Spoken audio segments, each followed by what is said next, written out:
Let's get to the push to make pot a tourist attraction in Colorado. Could this be a boom for lawyers? You leave Colorado with the pot, you're not allowed to do that. You get caught, you're obviously in trouble, so let's bring in criminal defense attorney Arthur Adala. Now, we brought you in because I can see a lot of this happening. I mean, it's legal in Colorado. I think you can buy 1/8 of an ounce. So you go to 8 different pot shops and you walk away with a nice ounce at a low price. I can see a lot of people trying to get out of the state and bring it back to New Jersey or New York, and I think you're going to have a boom for your business. Well, from your mouth to God's ears in terms of paying, paying my mortgage.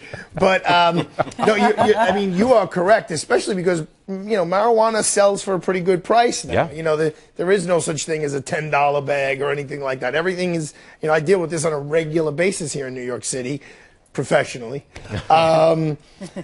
I will tell you, based on Amsterdam, the issue that they have in Amsterdam is people sending it, putting it in packages and sending it out of in that case, the country.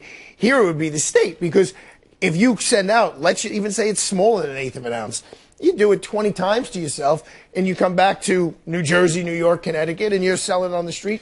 So you can make a couple $1,000 without really breaking a sweat. So do you think that if somebody mails a quantity to a person in New York, if they get caught, what's your defense? Well, before we get to my defense, let's talk about what they're in trouble for. First of all, what everyone has to understand about all of these states legalizing marijuana, it's really a farce, Stu, because these are federal crime. It's still a federal crime to have marijuana.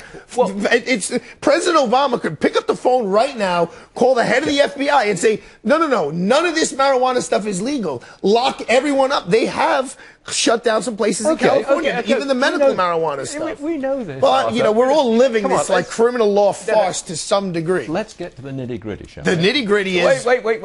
I'm going to ask the question. Oh, yes, sir. Okay. So somebody mails a little marijuana to somebody in New York City. They are caught. They are presumably, therefore, guilty of a federal crime. You got it. What's your defense? Come on, what is your defense? They're going to have to...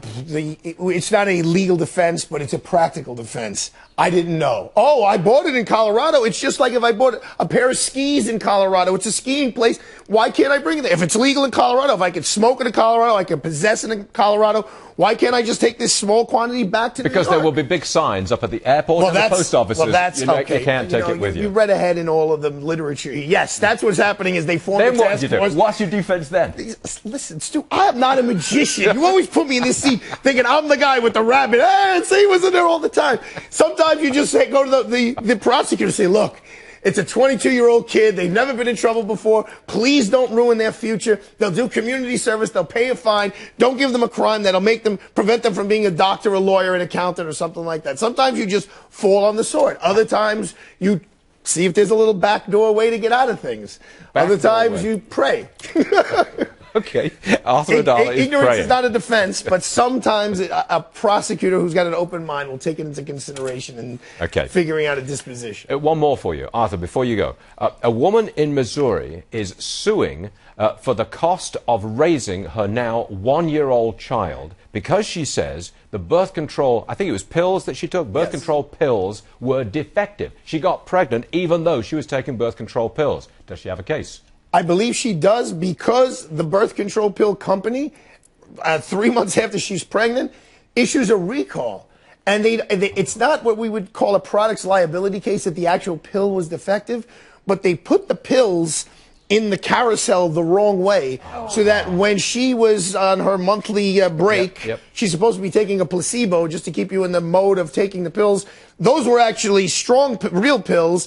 And then when she was ovulating, she was taking the placebo, and they're admitting this. That's negligence. I mean, Stuart, can you imagine you come in today and you have the scripts for tomorrow or yesterday, and I mean, there's no excuse for that. You had me worried, Arthur. I thought you were going to say my birth control pills. No, I met your family. I know your birth control pills are in good shape. So, I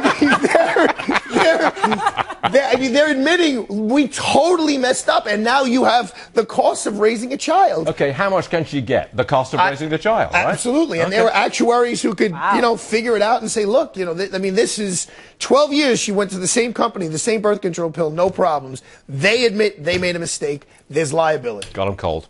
All right, Arthur Adala. Pleasure bonding with you. I feel closer to you than ever. Not too close, baby. And I have no tattoos. Thank God. Next.